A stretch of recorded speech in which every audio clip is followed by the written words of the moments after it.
How to Survive in Hell. This awesome story is written by Ratrotted. So grab your coffee, sit back, and enjoy the show. Part 2.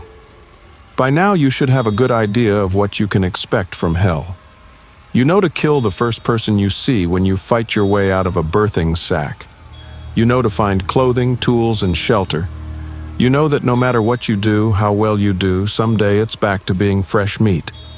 Dis is the biggest city you can imagine. Tribes fight and die for territory, and taking a wrong turn is a fucking death sentence. You'll get a feel for where you should and shouldn't go eventually. Develop the kind of street smarts you need to stay a resident for more than a day. Even so, there are places in Dis that you should know about. Let's do a little sightseeing tour of hell. Maybe the advance warning will do you some good. Skin Street. Allow me to tell you about the first time I saw Skin Street. I dropped out of my birthing sack onto the road, stood straight back up, and got myself ready to fight. Nobody was there. Not one single person was out on a street that stretched for miles in either direction. I relaxed a little and took a look around. Most of the streets in Dis are a labyrinthine network of buildings. You spend most of your stay in hell paranoid that just around the next corner, there's someone ready to beat you down. Skin Street isn't like that. It's a single straight line with only the rain and the darkness to hamper visibility. I felt more vulnerable there than I've felt in any other part of Dis. You ever walked into a wide, empty space and suddenly felt exposed? Yeah, imagine also being naked, unarmed, and in hell. Still, I knew what I was supposed to do. The first step was to find some clothing. That's where I learned how Skin Street got its name. Every building, every busted streetlight and gas lamp was decorated with flayed skin. I'd been in hell long enough by that point to not be too freaked out, but I'd be lying if I said it didn't affect me. In a fucked up kind of way, it reminded me of Christmas.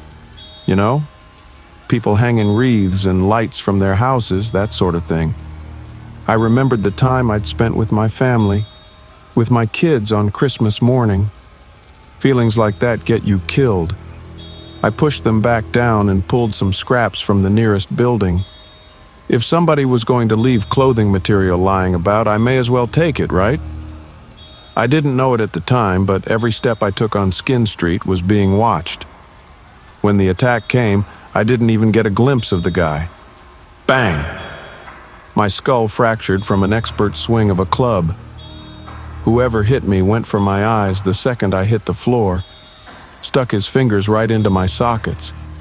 I was blind and crying like a baby when he started to peel away my skin. Here's the thing, some people are fucked up even by hell's standards. The loners, serial killers, stalkers, and psychos all make their way to Skin Street in the end. Most of the damned use the whole body of a kill, but the Skin Street people like to take trophies. They leave their ornaments out as bait for the ignorant, skulking in the shadows and waiting for the best moment to ambush. If you find yourself on Skin Street, you're going to have to think fast. Forget clothing, just grab a rock, piece of wood, or anything else you can use as a weapon. Stay out of the shadows, keep checking behind you, and get out of there as quickly as you can. Perdition Farms.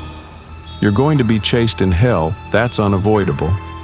At some point, you'll stumble into somebody bigger than you, or you'll find yourself outnumbered. Forget about a fair fight. If somebody can take you down without you fighting back, you bet that's what they'll do. It's easy to lose focus when you're running for your life. You can forget to pay attention to your surroundings. That, my friend, is a big mistake. The outskirts of Perdition Farms are littered with billboards. They promise free food and safety to anybody fucking stupid enough to believe them. The tribes that fight over that particular territory like to herd people off the streets and into the industrial complex they call home. The good news is that those tribes won't kill you. The bad news is that they're big fans of taking people alive. They've got a project, you see. Been working on it for as long as I can remember. I couldn't tell you who originally decided that hell should have organized food production, only that the idea stuck, and that over the years countless tribes have taken it upon themselves to try and make that dream a reality. Get yourself captured by them, and you can look forward to a bit of slave labor. For the most part, the Perdition Farms tribes try to make use of the birthing pods as a source of food. They force their slaves to harvest them from the walls, grind them up in industrial vats, mix them with blood, body parts, rainwater, and anything else that could conceivably make a broth. The life of a slave is short, brutal, and disgusting, particularly when those slaves are then used as guinea pigs for the latest concoction. You see, amniotic fluid can be drunk if you're desperate, though drinking too much is guaranteed to make you empty your stomach from every available orifice. The flesh of the sacs is a different matter, though. I couldn't tell you exactly what the birthing sacs are. Some people say they're actual flesh, while others swear they're more like a fungus. What I do know is that they repair themselves over time.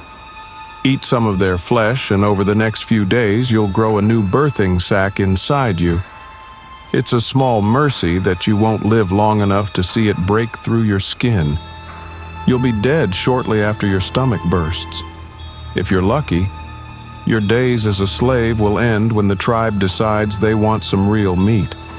They're not stupid enough to test their broth themselves, not when there's no shortage of slaves in hell. Look, I can't force you to stay out of Perdition Farms. I can only offer advice. In my opinion, if you think you're being herded there, it's better to take whatever's to hand and cut your own throat. I'd take fresh meat status 100 times before spending another day on the farms. The Boneyard. So maybe you're thinking to yourself, hey, I'm the kind of nutjob who'd join a cult. Is there anything in hell for me? If that sounds like you, the Boneyard has you covered. You see, there's a certain kind of religious fanatic who really does belong in hell. I'm not talking about the old dears who bake cakes to raise money for the new church roof here.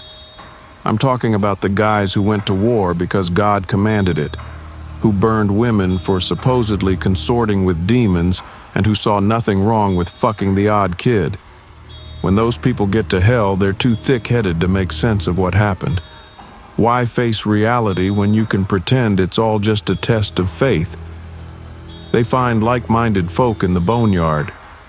I'm told that at one time the Boneyard was a cathedral surrounded by a cemetery that stretched from horizon to horizon.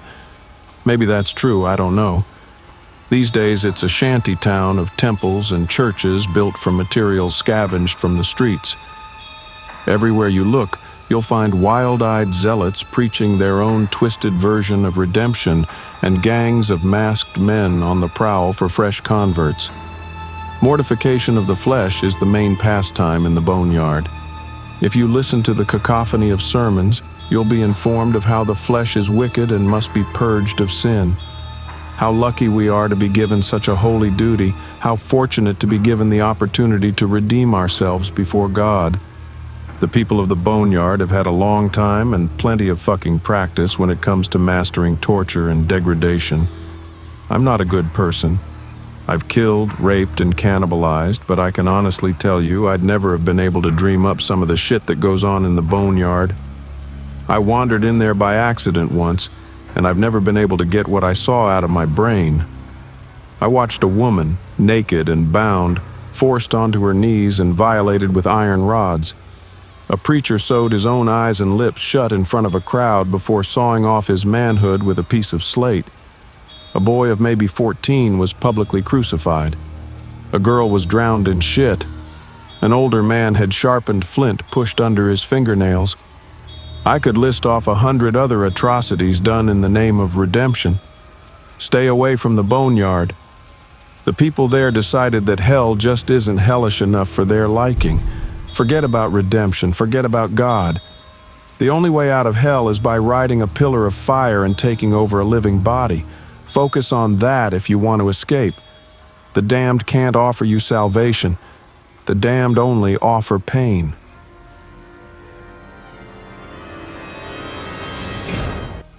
Hey family. A very big thank you to Ratrotted for allowing me to narrate such an awesome series. Be sure to check out their Reddit profile for more of their awesome works. If you would like to support us and make a donation, I'd be very much appreciative. I do have PayPal and a Buy Me a Coffee account. Be sure to also check out our merch store. There are plenty of items and designs to choose from. If you enjoyed this video, then why not check out the next one? Here, on the right-hand side. You can also follow us. All my socials and all my other links are contained within the Linktree link below. Take care, everyone, and I hope you all have a wonderful and peaceful night. And don't forget, where fear is, happiness is not.